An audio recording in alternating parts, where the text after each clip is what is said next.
ধরেন আপনার ক্ষেতের আইলে একটা বেড়া বা বেষ্টনী দিবেন, সেখানে আপনি বাঁশের খুঁটি ব্যবহার করলেন। আচ্ছা, এই বাঁশের খুঁটিটা ঠিক কতদিন টিকবে? 1 বছর, সর্বঊর্ধ্বে কিন্তু 2 বছর।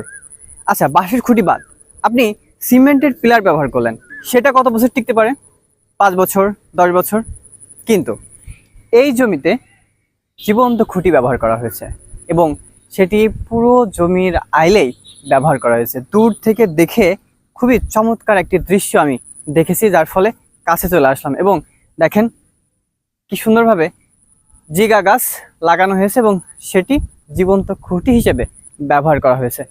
এর থেকে হয়েছে কি, এই জমির যে বেড়া বা বেষ্টনী দেওয়া হয়েছে সেই বেড়া বা বেষ্টনীর খুঁটিটা কখনোই নষ্ট হওয়া সম্ভব নয়।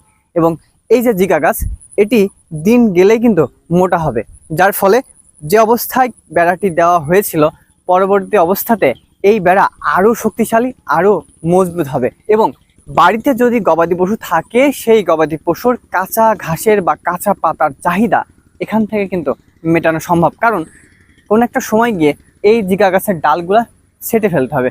তো বুঝতেই পারছেন এই জমির কৃষক কতটা চমৎকার পদ্ধতি অবলম্বন করে এই বেড়াটি দিয়েছে।